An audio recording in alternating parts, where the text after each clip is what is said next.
What would you do with $30 million?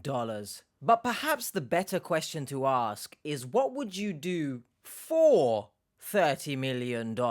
This story takes us to the United States of America, but more specifically to the state of North Dakota, but to be precise, to the city of Minot. Stephen Riley Jr. was living his life with his girlfriend of 10 years, Ina Thea Kanoya, when an email that came out of the blue changed their lives forever. The email stated that he was going to inherit an insane $30 million from a distant relative that he'd never met before. This quite literal life-changing money would have been shared amongst his 5 sons, and equally both him and Ina were excited. But this so-called happy story takes its first bump in the road when Stephen's newfound enjoyment of life and the subsequent money that would enter his bank account would have him questioning his own relationship with Ina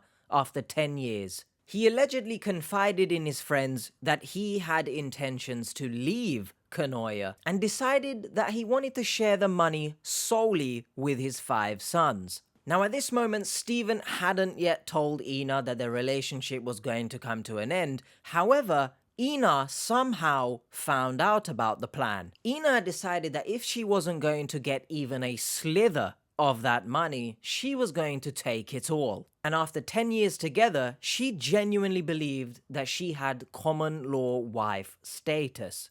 And in her believing this, she also believed that upon his death, the money would then be hers. But the next bump in this story comes from the fact that Ina needed Stephen to then die.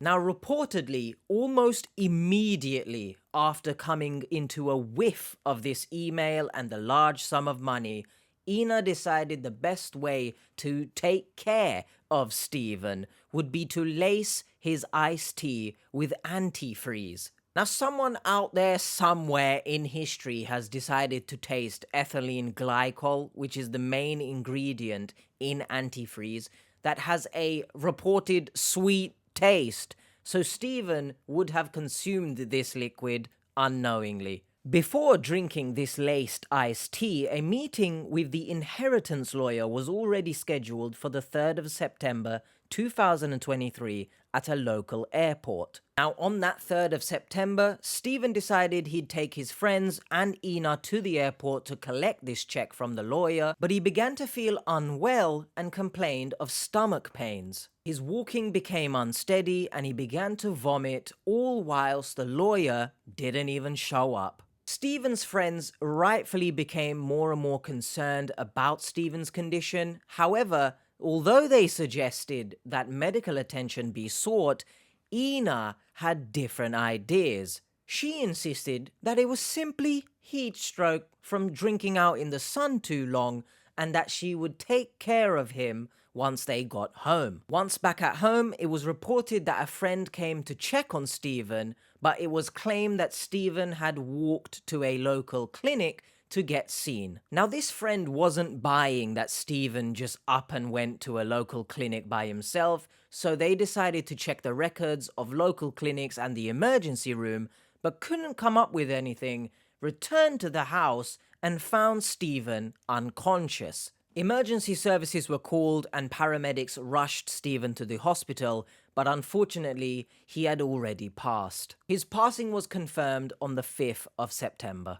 Upon speaking to the police, Kanoya insisted that although she would keep her share of the inheritance, she would later distribute said inheritance to Stephen's sons. However, another bump in this story comes from the fact that North Dakota officials and the law doesn't recognize common law wife status. As a result of the law not recognizing common law marriages, they informed her that she wouldn't be entitled to any of the money, and they noticed her behavior shift into a more angry and upset manner. Alongside officers noticing Ina becoming increasingly angry, after Stephen's tragic passing, his family alerted authorities, claiming that they had heard Ina mention before that she would want to poison Stephen with antifreeze. Her plan seemingly started to unravel as Stephen was lying critically ill in hospital with Ina beside him,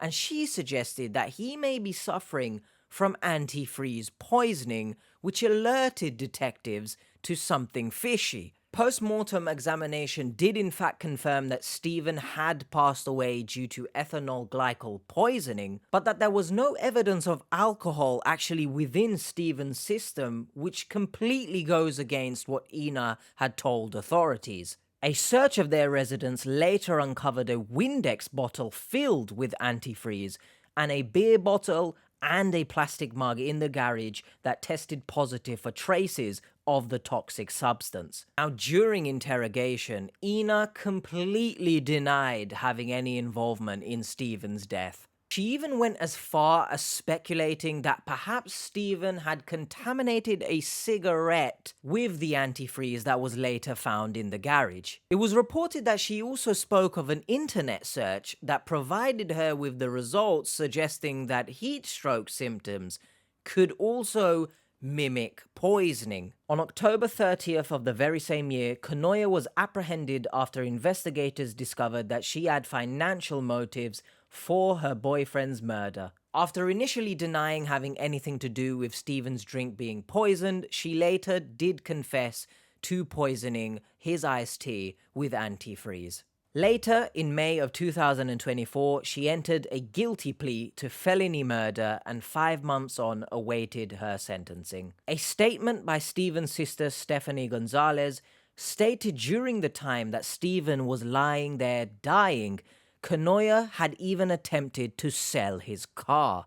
Stephanie went on to point out how Kanoya had stolen Stephen from a large family and friends and drove home the point that the punishment should fit the crime, but stated that fortunately for Ina, the Department of Corrections does not put antifreeze in iced tea. Kanoya was sentenced to 25 years imprisonment and was ordered to pay $3,455 in restitution to Stephen's family, and she decided not to make a statement. And the last bump in this story comes tragically from Ryan Riley, 21-year-old son of Stephen, who of course expressed his grief and thinking that he would never lose his father to something so selfish, but it is reported that Ryan had claimed that both Stephen and Ina were scammed.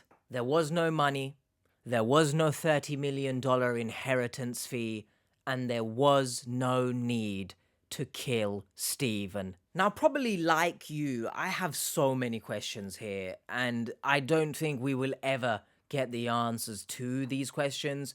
But one question I pose is, before even having this inheritance fund, do you think their relationship was one of love and happiness? Now, ideally, you'd allegedly come into this inheritance and want to share it with your family, but I'm not naive to the fact that a lot of people's families are different, and me included. I have toxic people in my family who I don't want anything to do with them, let alone share alleged $30 million. But I struggle to believe that their relationship was a happy one if one of the first thoughts that he had upon hearing of this alleged inheritance was to leave his girlfriend of 10 years. And then on the other hand, I'm not sure you truly love someone if you're willing to quite literally murder them for this alleged $30 million. But the news at the end that this was all a scam. Not only did Ina try to scam